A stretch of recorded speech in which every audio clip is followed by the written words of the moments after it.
It's Friday, the 11th of August, 2023. Welcome to the Fast 5 Business News by Fear and Greed, where we give you the top 5 business stories you need to know in just 5 minutes. I'm Michael Thompson, and good morning, Jennifer Duke. Good morning. All right, 5 stories in 5 minutes, Jen. Let's get into it. Story number 1, in a year that's really been dominated by kind of sky-high power bills and debate over energy transition, AGL Energy has reported an annual net loss of $1.26 billion at its full-year results, but it's painting a positive outlook for the year ahead. Yeah, it's a pretty steep figure compared to a profit of $860 million the year before. Some of it was well signposted ahead of time, though. For instance, the closure of a coal power generator as part of its decarbonisation plan resulted in a write-down that contributed $680 million to this loss. Closing power stations can be a lumpy process for companies and for households who are relying on the grid. And there was an $890 million loss recorded on the value of derivative contracts. Underlying profit was up about 25% to $281 million. But this wasn't enough to comfort shareholders, with the share price down about 3.1% for the day. AGL shareholders will get a dividend of 23 cents, bringing the total dividend to 31 cents. That's about what analysts have been expecting. Of course, though, Jen, there's the potential for an uplift in earnings in the next financial year because of the higher wholesale power prices. The higher energy bills for households are the talk of the year, and they have been for some time. Did AGL CEO Damien Nicks talk about the crisis? Yes, he did. He said he recognises that Australians are struggling with the cost of living pressures, including these rising energy costs. Wholesale energy prices, on his estimates, look like they're going to stay high over 2024. He said they're committed to helping customers and plan to spend $70 million over the next 2 years to help them manage with things like debt relief. But this isn't a new program, and meanwhile, the ACCC has just put out a note to consumers urging them to contact their energy company to request cheaper plans. Okay, on to story number 2 now, Jen. And Prime Minister Anthony Albanese has dinner reservations with US President Joe Biden and First Lady Jill Biden all locked in for his first trip to Washington, D.C. as Australia's leader. And this isn't just any normal dinner, though, is it?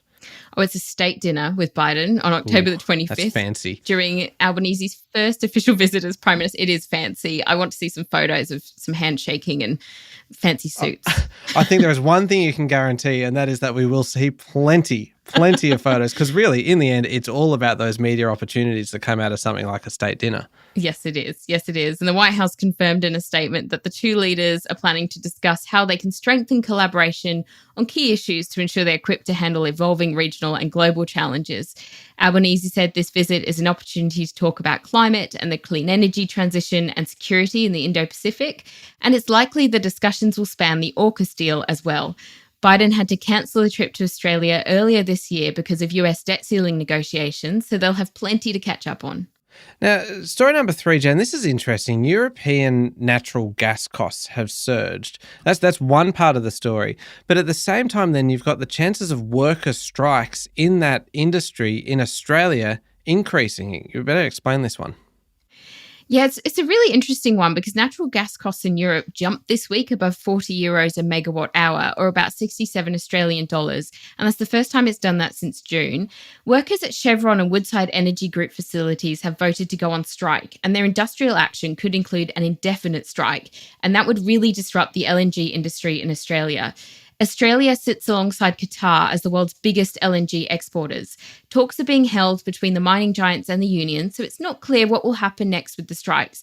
However, RBC Capital Markets estimates the exports from the affected facilities equates to about 11% of the entire world's LNG exports. And there aren't that many strikes that are as disruptive to global markets as this one could be. Yeah, it has enormous potential for disruption and damage. We'll keep an eye on that one. Now, story number 4, Jen. US aviation leader Boeing has partnered up with the CSIRO as part of a plan to turn Australian agricultural waste into 5 billion litres of eco-friendly jet fuel. This is an innovative plan to help the airline industry reach net zero carbon emissions by 2050 using feedstock to make sustainable aviation fuel. Currently, only 300 million litres a year of this type of green fuel is produced globally.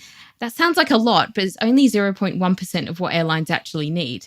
An entire new industry could be ready to take off in Australia because right now, none of this sustainable fuel is being made here, despite modern planes already able to use it and a huge amount of agricultural waste being produced in Australia. In fact, the two organisations have estimated that Australia currently produces enough ag waste to reach 60% of our aircraft fuel needs by 2025. The government is speaking with some of these groups at their first Jet Zero Council meeting next week. And we know that Qantas and Airbus are looking at this green fuel, and BP is exploring a biorefinery in WA.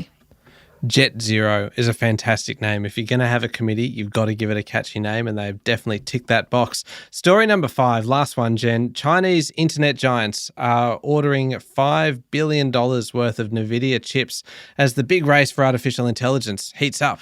Baidu, ByteDance, which owns TikTok, Tencent, and Alibaba have all been part of a rush to buy 100,000 top-end processors from the US. That's according to the Financial Times. The order is due to be delivered this year. But at the same time, the US government has announced much-awaited rules limiting US investments into China's tech sector. This will place new restrictions on US private equity and venture capital and joint ventures who want to invest in Chinese AI, quantum computing, and semiconductors. The Biden administration says the move is national security focused to stop US capital from helping build China's military, but they're saying it's not a move to harm China's economy. It's possible other countries could consider similar restrictions, and I'm curious whether it will be a talking point at that Albanese and Biden dinner in October.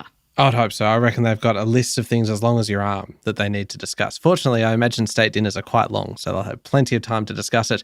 There we go, the top 5 business stories in 5 minutes. Thank you very much, Jen. Thanks, Michael. That was Jennifer Duke, economics correspondent for Capital Brief.